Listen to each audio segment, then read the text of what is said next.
Hello बच्चों, स्वागत है आप सभी का इरफान सर 79 यूट्यूब चैनल के इस अमेजिंग प्लेटफॉर्म पर।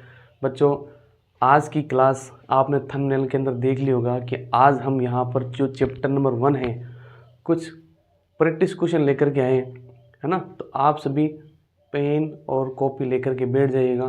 कुछ क्वेश्चंस को आपको यहाँ पर क्या करना है, उन क्वेश्चंस के जवाब देने हैं। अगर हो सके तो पहले आप क्या करो कि आपका जो चैप्टर नंबर 1 है उसको अच्छी तरीके से क्या करना है, आपको एक बार रिवाइज़ कर लो। एक बार रिवाइज़ करने के बाद में फिर इन क्वेश्चंस का आपको क्या करना है, यहाँ पर एक बार टेस्ट देना है। और टेस्ट देने के बाद में आपको यहाँ पर चेक करना है कि आपका जो चैप्टर नंबर 1 है वो आपको कितना कवर हुआ है। ठीक है, इससे आपका रिवीजन भी होता रहेगा, आप पढ़ाई से भी जुड़े हुए रहने वाले हो। तो चलो हम देखते हो 5 क्वेश्चंस कौन से हैं, है ना, जिनको आप यहाँ पर अभी सॉल्व करने वाले हैं। पहले आप सभी को क्या करना है, पेन और कॉपी लेकर के बैठ जाना है और उन सवालों को जवाब आपको क्या करना है, देना है। चाहे गलत हो या फिर सही हो, आपको क्या करना है, उन सवालों का जवाब देना ज़रूर है। फिर बाद में देखेंगे उसका आंसर क्या सही रहने वाला है। तो चलिए वीडियो को टाइम ख़राब किए बिना हम स्टार्ट करते हैं। सबसे पहला क्वेश्चन देखते हैं हमारे पास क्या रहने वाले हैं। तो इन क्वेश्चंस की मैं यहाँ पर लेकर के हूँ आपके लिए ताकि आपकी प्रैक्टिस हो सके। तो आपका जो फर्स्ट नंबर क्वेश्चन है, क्वेश्चन नंबर 1, जो प्रश्न नंबर 1 है वो लिख देते हो मैं यहाँ पर ताकि हमारा टाइम ख़राब नहीं हो, है ना। फटाफट से मैं आपके लिए क्वेश्चन लेकर के आया हूँ। तो क्वेश्चन नंबर 1 है, निम्न में से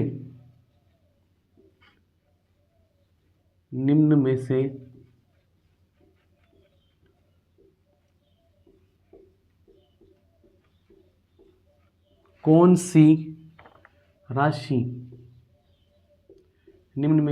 सी राशि व्युत्पन्न राशि है।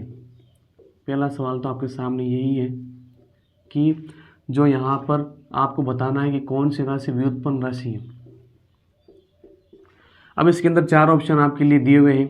एमसीक्यू टाइप से ये क्वेश्चंस रहने वाले हैं। लंबाई, दूसरा आपके पास बल, और तीसरा है यहाँ पर समय,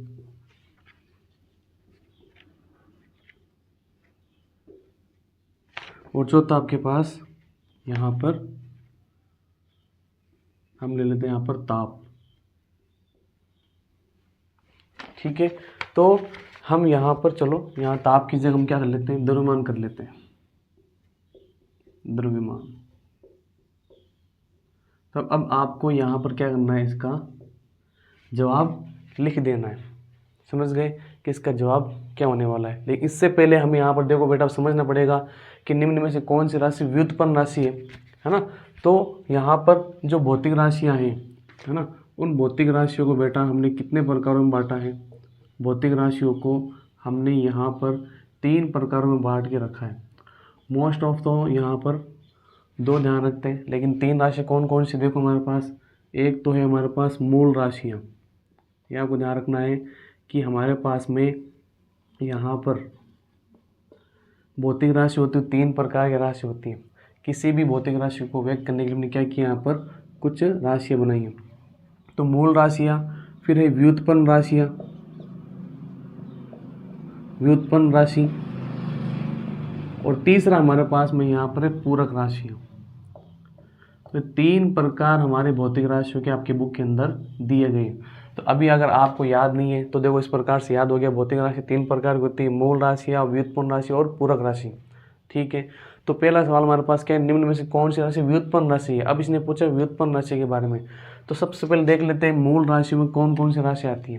ठीक है, तो यहाँ पर मूल राशि किसे बोलते हैं, तो वे भौतिक राशियाँ जिन्हें व्युत्पन्न करने के लिए अन्य किसी भौतिक राशि की जरूरत नहीं पड़ती हो, उन्हें यहाँ पर क्या बोलते हैं, मूल राशियाँ कहते हैं। ये ध्यान रखना है। तो यहाँ पर इसके अंदर मूल राशि कौन कौन सी है वो मैं आपको बता देता हूँ। तो हमारे पास द्रव्यमान, ठीक है, दूसरा लंबाई, द्रव्यमान, लंबाई, और तीसरा यहाँ पर देखो क्या है, ठीक है, समय, द्रव्यमान, लंबाई, समय। टोटल हमारे पास ध्यान रखना है मूल जो राशियाँ है वो यहाँ पर 7 है। मूल राशियाँ हमारे पास में टोटल कितनी है, 7 है। पूरक राशि हमारे पास में कितनी है, 2 है। और व्युत्पन्न राशि होगा तो यहाँ पर हमारे पास भंडारा लगा हुआ है, बहुत ज़्यादा व्युत्पन्न राशि है। ठीक है, तो तो यहाँ पर सबसे पहले हम देख लेते हैं जो द्रव्यमान है, इसके अंदर द्रव्यमान आ रहा है, दूसरा लंबाई यहाँ पर आ रहा है, समय इसके अंदर आ रहा है। तो मतलब यहाँ पर 4 भौतिक राशि और देख लेते हैं। तो अगली है हमारे पास में यहाँ पर तापमान, फिर 5 नंबर पे हमारे पास द्रव्यमान, द्रव्यमान क्या वो तापमान हो गया, फिर विद्युत धारा, विद्युत धारा, और 6 नंबर पे आ जाएगा हमारे पास पदार्थ की मात्रा, पदार्थ की मात्रा, और 7वें नंबर पर जो मूल राशि है बेटा वो है हमारे पास प्रतिपन्न तीव्रता, प्रतिपन्न तीव्रता।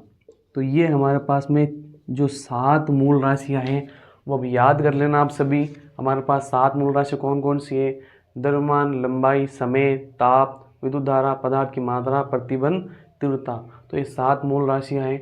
व्युत्पन्न राशियों के अंदर देखो ऐसी राशियां जो हम क्या करते हैं, मूल राशियों से निकालते हैं। ये वो राशि होती है जिनको मूल राशियों से ज्ञात करते हैं। किससे ज्ञात करते हैं? मूल राशियों से व्युत्पन्न करते हैं। उन्हें हम यहाँ पर क्या बोलते हैं? व्युत्पन्न राशियाँ कहते हैं। समझ गए बात? तो इसके अंदर हमारे पास कौन कौन सी चीज़ें आती है, जैसे कि मान लो हमारे पास में क्षेत्रफल आ गया। ठीक है बेटा, क्षेत्रफल यहाँ पर हमारे पास में क्या है? वो एक प्रकार की व्युत्पन्न राशि है। क्यों?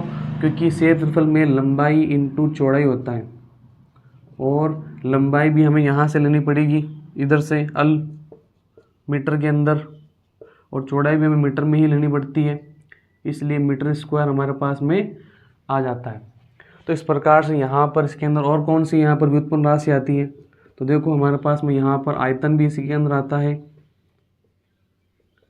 और फिर चाल और वेग भी इसी के अंदर आता है।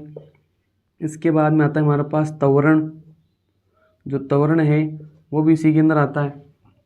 तो यहाँ पर हमारे पास ना इस प्रकार से, अब अगर बल की बात करें तो बल, ठीक है, जो बल यानी होता है F बराबर होता है हमारे पास अम ए होता है। क्या होता है? अम ए होता है। अम तो यहाँ पर क्या है? द्रव्यमान है, और यह ए यहाँ पर क्या है? त्वरण है। तो ये हमारे पास त्वरण, द्रव्यमान हमारे पास ये रहा अम। तो हम यहाँ पर क्या करते हैं कि जो व्युत्पन्न राशि होती है वो मूल राशियों के ऊपर क्या होती है? डिपेंड होती है। समझ गए? त्वरण भी यहाँ पर वेग के ऊपर डिपेंड है, और वेग इधर वाली राशि के ऊपर, मीटर के ऊपर क्या होता है? डिपेंड रहता है ना। तो इस प्रकार से आपको ये ध्यान रखना है। पूरक राशि हमारे पास कितनी है? पूरक राशि हमारे पास 2 है। एक तो है हमारे पास रेडियन, एक तो है रेडियन, और एक है हमारे पास स्टेरेडियन। ये 2 हमारे पास में यहाँ पर पूरक राशि है। तो इस प्रकार से हमने देख लिया, पहला क्वेश्चन हमने पूरी तरीके से समझ लिया। तो हमारे पास में जो, ठीक है बेटा, तो हमारे पास आंसर क्या हो जाएगा इसका? बी। इसमें से निम्न में से कौन सी व्युत्पन्न राशि है? तो हमारा आप जो आपका आंसर है मैच कर लीजिएगा कि आंसर क्या किया आपने, है ना। और कमेंट बॉक्स के अंदर ज़रूर लिखना कि आपका आंसर सही हुआ है या फिर गलत हुआ है। तो देखो बेटा, आप जो कुछ वीडियो देखते हो उसमें अगर आप मैसेज करते हो तो हमें यहाँ पर क्या होता है? मोटिवेशन मिलता है और वीडियो बनाने का आपके लिए। तो चलो, फर्स्ट क्वेश्चन हो गया। सेकंड क्वेश्चन देखते हैं। सेकंड क्वेश्चन क्या लिखा हुआ है, इसको मैं मिटा रहा हूँ। अगर आप लिखना चाहो तो वीडियो को पॉज करके आप लिख सकते हो।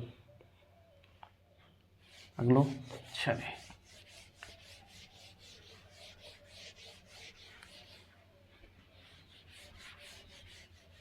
तो चलो यहाँ पर अगला क्वेश्चन देखते हैं। हमारे पास अगला क्वेश्चन क्या है? क्वेश्चन नंबर सेकंड है बेटा। यहाँ पर निम्नलिखित में से, साथ साथ क्वेश्चन लिखते रहो वीडियो में। क्वेश्चन नंबर सेकंड, तो निम्नलिखित में से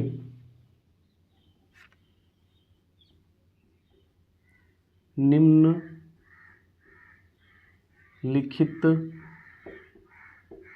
में से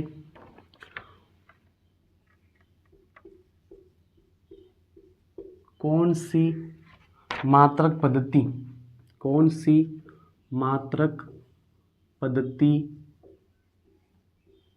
नहीं है?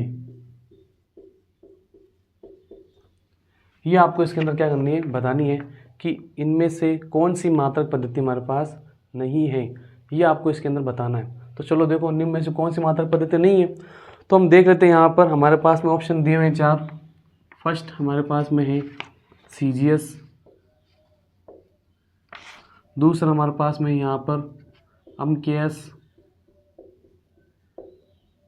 और सी ऑप्शन दिया हुआ है हमारे पास MPS, और डी ऑप्शन बेटा हमारे पास दिया हुआ है यहाँ पर SI। तो मात्रकों की कौन सी पद्धति जो आपकी बुक के अंदर नहीं दी हुई है, ठीक है, नहीं बताई गई है, वो कौन सी है वो हम देख लेते हैं। तो देखो क्वेश्चन पूछ रहा है कि निम्न में से कौन सी मात्रक पद्धति नहीं है, ये हमें बताना है। तो देखो यहाँ पर हमारे पास ये मात्रक पद्धति होती क्या है, ठीक है, मात्रक पद्धति। अब किसी भी भौतिक राशि जो होती है, ठीक है, उसका मात्रात्मक अध्ययन करने के लिए हमने कुछ प्रतीक, कुछ चिन्ह हमने क्या कर दिए, डिफाइन कर दिए, है ना। उन चिन्हों को हम यहाँ पर क्या बोलते हैं, मात्रक वगैरह, उनको हम नाम देते हैं।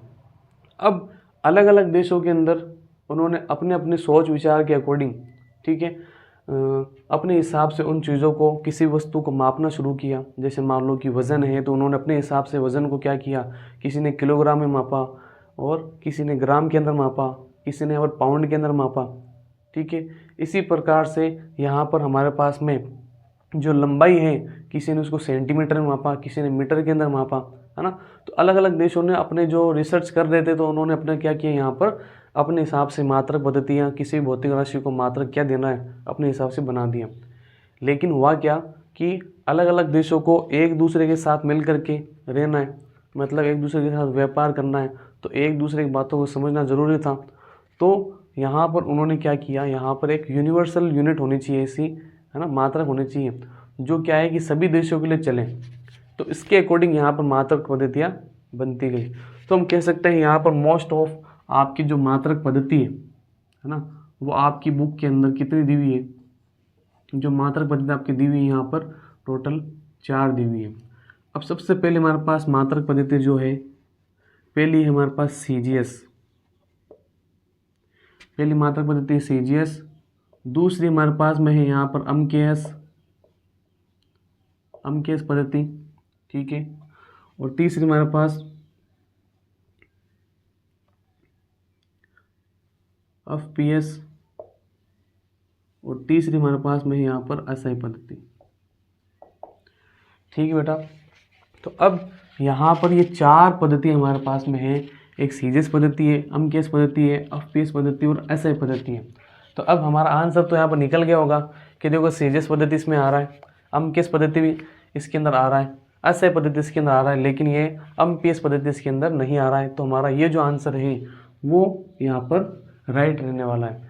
तो इसके अंदर थोड़ा सा और मैं आपको समझा देता हूँ कि CGS पद्धति में क्या क्या होता है। तो देखो बेटा CGS पद्धति जो है, CGS पद्धति में हम C से यहाँ पर लेते हैं सेंटीमीटर, ये आपको ध्यान रखना है, सेंटीमीटर लेते हैं, C से हम सेंटीमीटर लेते हैं, और G से हम यहाँ पर क्या लेते हैं, ग्राम लेते हैं, क्या लेते हैं, ग्राम लेते हैं, और S से हम यहाँ पर क्या लेते हैं, सेकंड लेते हैं, ये ध्यान रखना है, ठीक है।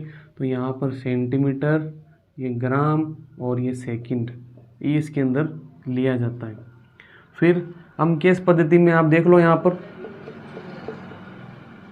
तो देखो MKS पद्धति में क्या रहने वाला है। तो अम से देखो सीधे सीधे देखना आपको कि अम से मास, अम से क्या, मास। तो यहाँ पर हमारे पास अम से मास के, अम से यहाँ पर मीटर, ये आपको ध्यान रखना है, मीटर ध्यान रखना है, अम से मीटर, और मीटर का हमारे पास में क्या हो जाएगा, अम हो जाएगा। और के से हमारे पास किलोग्राम, जो के है उस के से हमारे पास आ जाएगा किलोग्राम, किलोग्राम यानी केजी के अंदर मापते हैं। तो मतलब CGS पद्धति में लंबाई को हम सेंटीमीटर में, वजन को ग्राम में, और समय को सेकंड में मापते हैं। MKS पद्धति में अम से मीटर, ध्यान रखना है, ध्यान रखना, क्या रखना, मीटर, और मीटर यानी लंबाई को हम मीटर में लेते हैं, वजन को हम किलोग्राम में लेते हैं, और जो समय है ना, T को हम यहाँ पर सेकंड में लेते हैं। लगभग सभी जो पद्धतियाँ हैं वो समय को सेकंड के अंदर ही लेती हैं।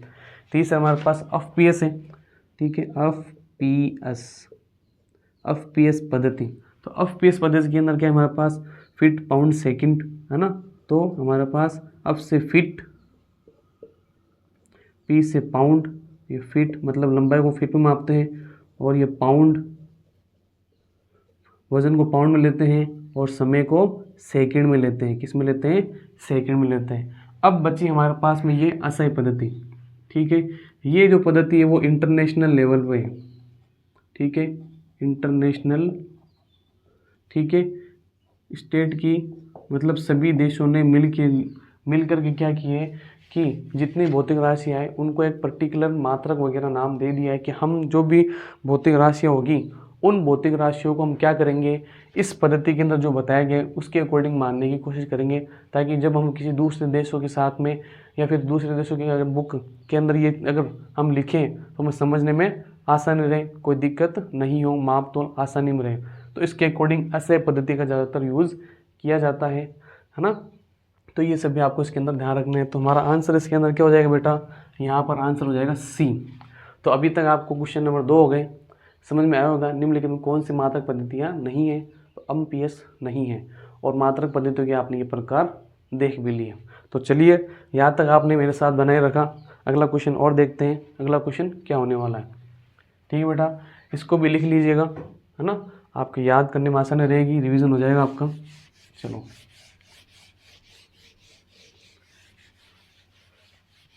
और कमेंट बॉक्स के अंदर आप ज़रूर लिखिएगा कितना आपको समझ में आया है, कितना नहीं आया है।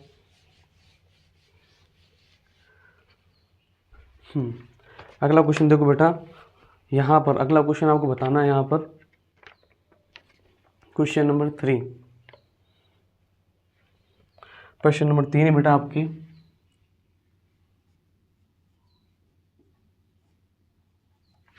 प्रश्न नंबर 3 लिखा है, दूरी का सबसे बड़ा मात्रक, दूरी का सबसे बड़ा मात्रक है। तो अब इसमें से आपको ये बताना है कि दूरी का सबसे बड़ा मात्रक क्या है।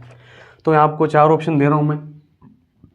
पहला है हमारे पास में खगोलीय मात्रक,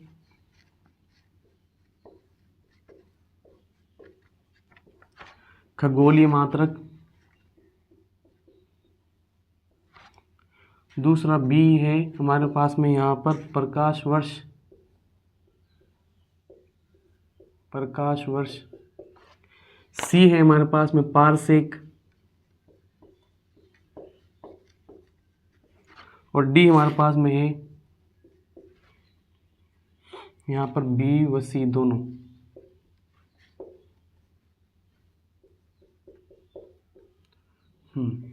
तो अब आपको इसके अंदर यहाँ पर बताना है कि दूरी का सबसे बड़ा मात्रक कौन सा है।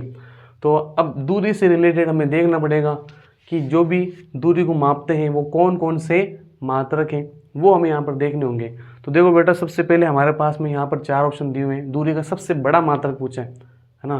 तो यहाँ पर वैसे देखिए ना, ये तीनों जो है हमारे पास जो दूरी के बड़े मात्रक है। अब इन तीनों के अंदर मुझे डिसाइड करना है कि दूरी का सबसे बड़ा मात्रक कौन सा है, इन तीनों के अंदर सबसे बड़ा कौन सा है। तो मैं आपको पहले बता दूं, ऑप्शन जो आप सभी क्या करो, पहले ऑप्शन इसमें टिक मार्क कर लो। अब मैं इसका आंसर बता रहा हूँ। तो इसका आंसर जो रहने वाला है वो है सी। दूरी का सबसे बड़ा मात्रक जो है वो यहाँ पर पारसेक है। क्लियर है बच्चों? अब थोड़ा इसको हम अच्छी तरीके से और डीप समझने की कोशिश करते हैं कि दूरी का सबसे बड़ा मात्रक पारसेक क्यों है और कैसे है।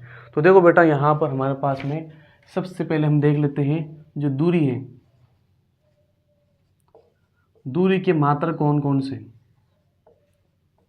दूरी की मात्रा अगर मैं आपको बताऊं तो फर्स्ट नंबर पॉइंट हमारे पास में आता है दूरी का सबसे छोटा मात्रक, दूरी का सबसे छोटा मात्रक। तो चलो आप सभी बताओ, सबसे पहले दूरी का सबसे छोटा मात्रक कौन सा है ना। ये यहाँ पर वीडियो पॉज करके आपको कमेंट बॉक्स के अंदर लिखना है कि सर दूरी का सबसे छोटा मात्रक ये है ना। तो मैं आपका वीडियो देख लूँगा। तो दूरी का सबसे छोटा जो मात्रक है बेटा वो हमारे पास में है 1 फर्मी। ठीक है, 1 फेप्टोमीटर बोलते हैं, 1 फर्मी, यानी 10⁻⁻15 मीटर जो होता है वो दूरी का सबसे छोटा मात्रक है। इसके बाद में हमारे पास में और भी दूरियां हैं, उनका मात्रक वगैरह आते हैं। जैसे मान लो 1 एंगस्ट्रोम,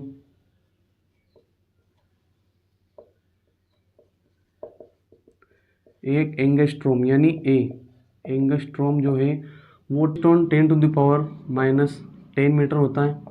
उसी के साथ में एक एयू जो होता है, एक एस्ट्रोनॉमिकल यूनिट, एक खगोलीय मात्रक, तो एक एयू जो है हमारे पास में, एक एयू वो होता है 1.5 × 10⁻11 मीटर होता है। इसी प्रकार से एक प्रकाश वर्ष, ठीक है, एक प्रकाश वर्ष।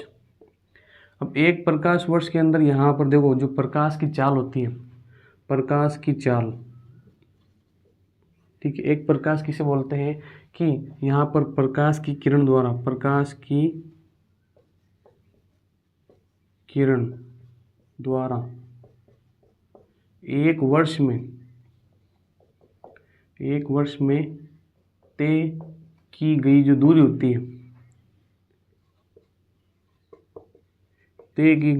होती है, उसे एक प्रकाश वर्ष बोलते हैं, उसे एक लाइट ईयर कहते हैं।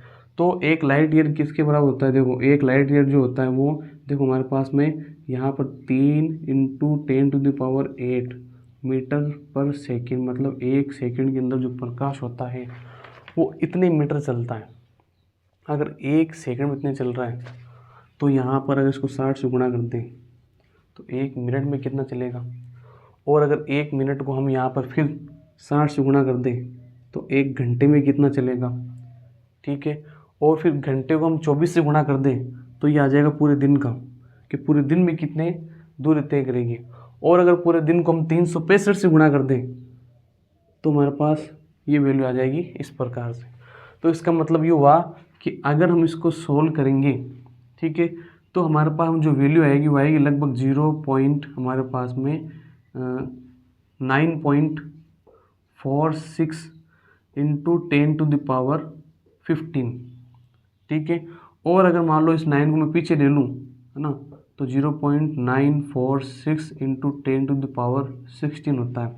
और 0.9 की वैल्यू लगभग 1 के बराबर होती है। कितनी होती है? लगभग 1 के बराबर होती है। तो 1 × 10⁻16 मीटर, ठीक है। तो लगभग हम यहाँ पर एक प्रकाश वर्ष को 10⁻16 मीटर यहाँ पर लेते हैं। ये हमारे पास प्रकाश वर्ष यानी प्रकाश की किरण द्वारा एक वर्ष में तय की गई दूरी है। चलो अगला क्वेश्चन देखो हमारे पास में यहाँ पर, अब इसने बोल दिया पारसेक। पारसेक इसने कहा है, तो पारसेक भी मैं आपको समझा देता हूँ। देखो एक पारसेक क्या होता है बेटा, तो एक पारसेक जो होता है, एक पारसेक देख लो। एक पारसेक क्या होता है, जैसे मान लो एक हमारे पास में एक एस्ट्रोनॉमिकल यूनिट है, 1 AU है। अब देखो ये एक AU भी अपनी कितनी बड़ी दूरी है, 1.5 × 10⁻11 है ना। तो ये अपने पास इतनी बड़ी है। तो अब अगर मान लो यहाँ से कोई भी यहाँ पर पिंड रखा हुआ है, तो इस पिंड के ऊपर अगर ये 1 डिग्री कोण बना रहा है, कितनी डिग्री का? 1 रेडियन का, ठीक है, 1 डिग्री रेडियन का अगर कोण बना रहा है, तो यहाँ पर ये जो दूरी होगी वो हमारे पास में 1 पारसेक होगी। कितनी होगी? 1 पारसेक होगी। अब एक पारसेक जो होता है, एक पारसेक होता है 3.1 × 10⁻16 मीटर होता है। 3.1 × 10⁻16 मीटर होता है। और 10⁻16 तो किसका है? ये हमारे पास लाइट ईयर का है। तो हम कह सकते हैं कि एक पारसेक जो होता है, एक पारसेक वो यहाँ पर 3.1 × 1 लाइट ईयर, मतलब एक प्रकाश वर्ष का 3 गुना होता है। लगभग कितना होता है कि एक प्रकाश वर्ष का 3 गुना होता है एक पारसेक। समझ गए? अब ये 3.1 × 10, 3.1 ये आया कहाँ से? ये मैं आपको जब कभी भी टाइम मिलेगा तो ज़रूर मैं आपको बताऊंगा, है ना। अभी आपका टाइम ख़राब करना नहीं चाहता मैं। तो चलो ये इसको भी लिख लीजिएगा, है ना। ये भी आपके लिए याद करने वाला एक एग्ज़ाम के लिए पॉइंट ऑफ व्यू से बहुत इंपॉर्टेंट है ना। तो इसको भी लिख लीजिएगा। अगले क्वेश्चन में चलते हैं, क्वेश्चन नंबर 4।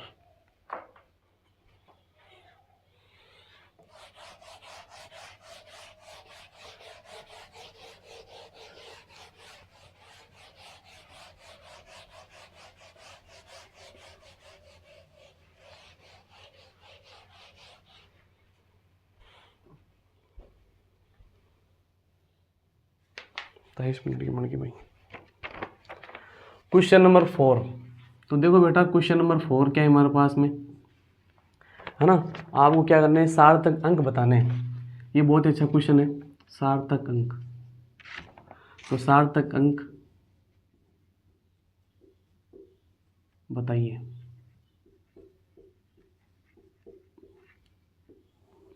अब आप सभी को अंदर क्या करना है, यहाँ पर सार्थक अंक बताने हैं कि किसके अंदर कितने सार्थक अंक हैं, है ना। कुछ मैं संख्या दे रहा हूँ आपको यहाँ पर, जैसे मान लो कि 2309।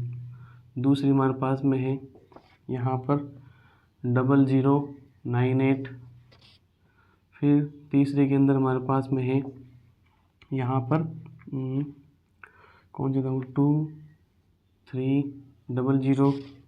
थोड़ा डिफ़िकल्ट देते हैं अब यहाँ पर 6.032। 5 नंबर पे हमारे पास 0.007। 6 नंबर पे हमारे पास में यहाँ पर आ जाएगा, कौन सी संख्या लें, 0.2370। तो ये कुछ अंक हैं। आप सभी को इस सवाल का जवाब किस प्रकार से देना है, जो कमेंट बॉक्स के अंदर लिखना। किस प्रकार लिखोगे, जैसे मान लो 4 1 और इसके अंदर इसके साथ इसके सामने क्या वो लिख देना, फिर सेकंड इसके साथ इसके सामने लिख देना, थर्ड इसके सामने लिख देना, फोर्थ इसके सामने लिख लेना, और 5 वगैरह इसमें साथ में लिख देना। तो चलो देखते हैं यहाँ पर हमारे पास में। तो देखो सबसे पहले सार्थक अंक के हम यहाँ पर नियम देख लेते हैं, है ना। बहुत ही सिंपल नियम है सार्थक अंकों के। बस यहाँ पर हमें थोड़े शून्य के बारे में ध्यान रखना है। तो नियम नंबर फर्स्ट, ठीक है, इसके हम सार्थक अंक के नियम देख लेते हैं। सिंपल से नियम है ताकि आपका रिवीजन भी हो जाएगा। नियम नंबर फर्स्ट बेटा, है ना, सभी जो है अशून्य अंक, ठीक है, चलो मैं यहाँ पर एक नंबर और दे देता हूँ, है ना। जैसे यहाँ पर 70 है, एक 70 आ गया, और यहाँ पर 9008 आ गया। आपको समझने में आसानी रहेगी। तो सभी जो हमारे पास में है ना, यहाँ पर सभी अशून्य अंक, पहला नियम आपको ध्यान रखना है, सभी अशून्य अंक सार्थक अंक होते हैं, इतना रखना है। तो देखो सभी अशून्य में कहीं पर शून्य नहीं है ना।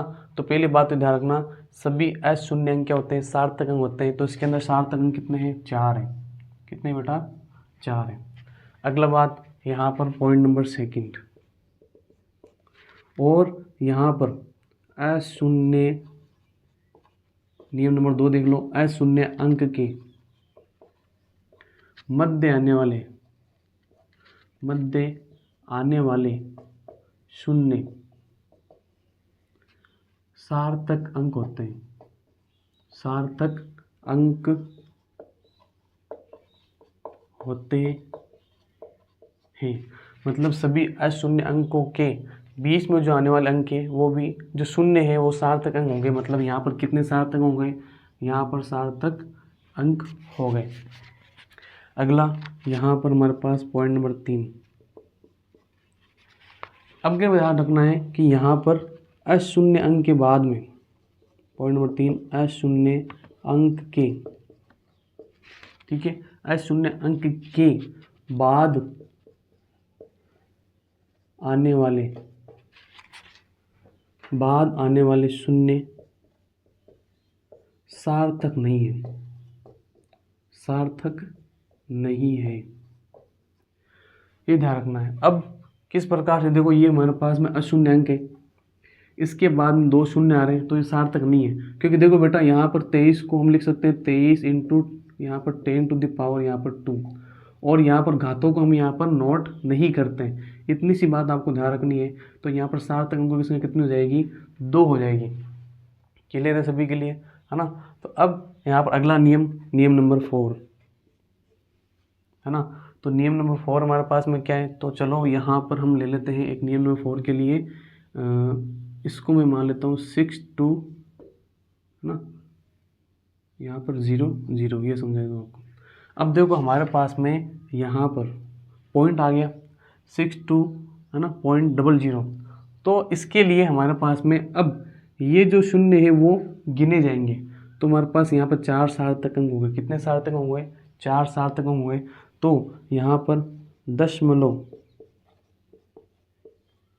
दशमलव के बाद आने वाले सार्थक अंक, आने वाले शून्य, ध्यान रखना, आने वाले जो शून्य रहेंगे, शून्य सार्थक अंक होते हैं, सार्थक अंक होते हैं। इतनी सी बात ध्यान रखनी है। और यहाँ पर अगला पॉइंट, अब इसमें बताओ 5वें के अंदर कितना है यहाँ पर सार्थक अंक। तो पॉइंट नंबर ध्यान आपको 5 ध्यान रखना है कि जब संख्या 1 से छोटी हो तो अशून्य अंक के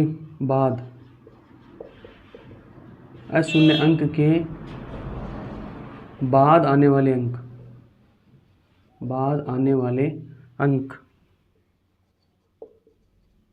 ठीक है।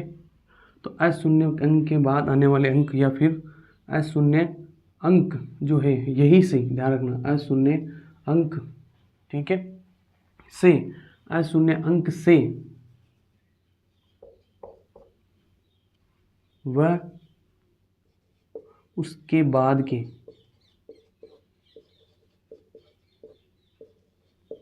सभी अंक सार्थक होते हैं।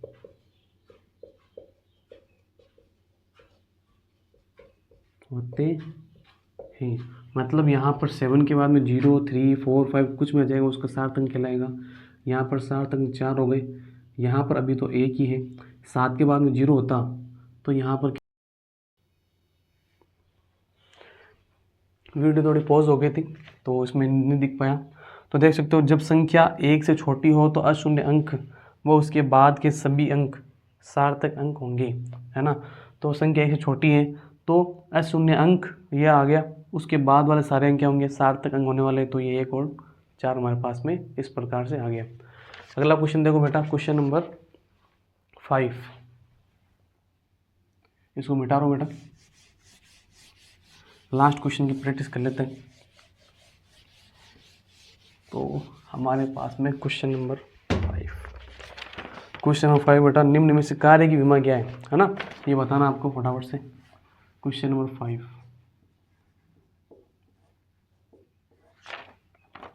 निम्न में से